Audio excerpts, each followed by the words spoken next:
आज अगर semi Zen ये ना करता तो गुंथर आज अनडिस्प्यूटेड चैंपियन होता।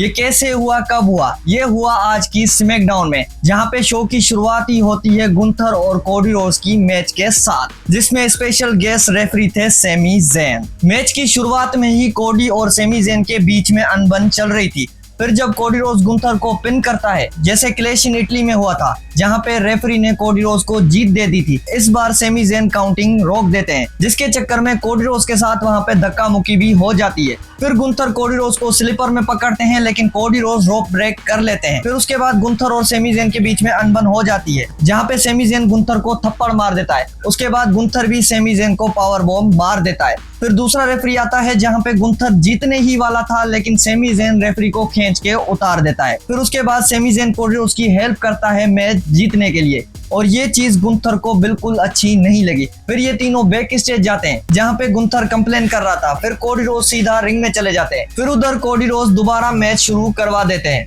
जहां पे गुंथर सेमी ज़ेन को मार के फिर आ जाता है रिंग में, लेकिन एक बार फिर से सेमी ज़ेन रिंग में घुस जाता है और हलूला किक मार देता है गुंथर को। और सेमी ज़ेन वहां पे इतना पागल हो गया था कि उसने रेफरी और कोडी रोड्स को भी पेल दिया, और आज की स्मैकडाउन की शुरुआत में ही इतना बड़ा धमाका दे दिया कि टोटली मजा ही आ गया। फिर उसके बाद बैक स्टेज में गुंथर बोलते हैं कि मुझे नाइट ऑफ चैंपियंस में कोडी रोड्स के साथ दोबारा मैच चाहिए। फिर गुस्से में निकल सेमी ज़ेन के पास जाते हैं। ये तूने क्या किया? क्या किया? मैंने कब बोला था मुझे रेफरी बनाओ? तुमने रेफरी बनाया, और जो तुम्हें पसंद है मैंने वही किया। तुम्हारा गोल्डन बॉय अभी भी चैंपियन है, और कोडी रोड्स को मुझे थैंक यू बोलना चाहिए, और जो भी किया मैंने सही किया। फिर उसके बाद निकेल्डिस के पास कोडी रोड्स आ जाता है। कोडी रोड्स को बोलता है कि जो भी हुआ ठीक हुआ, अब ये मुझे नाइट ऑफ चैंपियंस में सॉर्ट आउट करना है। फिर तभी हमें पता लग गया कि इनका ट्रिपल थ्रेट मैच होने वाला है, Gunther versus Cody Rhodes versus Sami Zayn के बीच में मैच। और ये चीज तो हमें शुरू से ही पता थी कि भाई इनके बीच में ये होना है, और नाइट ऑफ चैंपियंस में शायद टाइटल भी चेंज हो सकता है। फिर उसके बाद हमें बैक स्टेज में दिखा जेका फाटू एक बार फिर से सोलो सिकोआ के पास चले जाते हैं। अगर तू इसलिए आया है कि मैं वापस फैमिली में आ जाऊं, तो मेरा जवाब अभी भी ना है। नहीं भाई, मैं इसलिए नहीं आया। मैं इसलिए आया हूं कि आज जे का मैच है और मुझे कोई भी इन्वॉल्वमेंट नहीं चाहिए। इन्वॉल्वमेंट मतलब क्या हुआ भाई? क्या बोल रहा था? वही वापस फैमिली की बातें कर रहा था। भाई देख, तुम्हारी फैमिली हमारी फैमिली में घुसनी नहीं चाहिए, और अभी हमारी प्रॉब्लम हो तुम्हारी फैमिली नहीं, वो टैग टीम टाइटल्स हैं। फिर उसके बाद मैच होता है R-Truth और डेमियन प्रीस्ट वर्सेस MFTs के बीच में, वो भी टैग टाइटल्स के लिए। ये मैच तो ठीक ठाक चल रहा था, लेकिन सोलो सिकोआ वहां पे आ जाते हैं, जिस चीज से टाला टोंगा और टामा टोंगा डिस्ट्रैक्ट हो जाते हैं, और इसी चक्कर में R-Truth रोल अप करके ये मैच जीत जाते हैं। मतलब यहाँ पे R-Truth और डेमियन प्रीस्ट सक्सेसफुली रिटेन कर लेते हैं अपने टाइटल। फिर उसके बाद मैच होता है रिकी सैंड वर्सेस कार्मेलो हेव्स के बीच में, जिसमें कार्मेलो हेव्स जाके लगते हैं ओपन टर्न बकल में, जिसकी हेल्प से रिकी सैंड ये मैच जीत चुके हैं। अब रिकी सैंड और ट्रिक विलियम्स के बीच में मैच होगा, वो भी नाइट ऑफ चैंपियंस में। फिर उसके बाद डैन होजन का सेगमेंट होता है, और यहाँ पे लिटरली डैन होजन ने मिज और किट विल्सन को बंदी बना के रखा हुआ था। फिर वहां पे लॉस गार्जा भी आ जाते हैं, जो डैन होजन को बोलते हैं कि हमें हमारे पैसे वापस दे।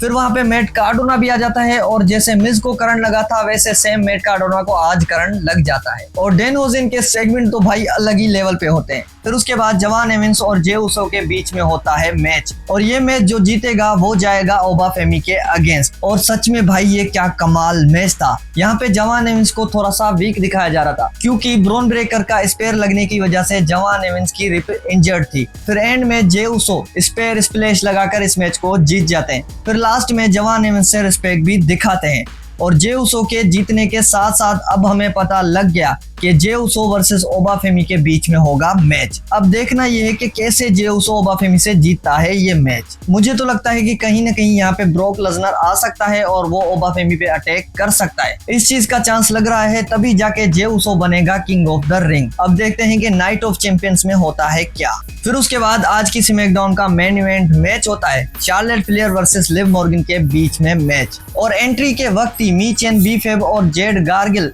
शार्लेट फ्लेयर की नी पे अटैक कर देते हैं। फिर उसके बाद इनका मैच स्टार्ट होता है, जहां पे Liv Morgan back to back Charlotte Flair की नी पे अटैक किए जा रही थी। फिर एंड में शार्लेट फ्लेयर को टेप आउट करवा के लिव मॉर्गन जीत चुकी हैं ये मैच। अब मैच होगा लिव मॉर्गन वर्सेस इयो स्काई के बीच में। अब इंटरेस्टिंग ये पॉइंट आता है कि इनमें से जीतता है कौन। यहाँ पे इयो स्काई जीतकर लिव मॉर्गन को या फिर रिया रिप्ली को चैलेंज कर सकती है, और दूसरी तरफ अगर लिव मॉर्गन जीत जाती है तो समर स्लैम में बड़ा मैच हो सकता है रिया replay versus Liv Morgan Morgan के बीच में, वो भी डबल टाइटल के लिए।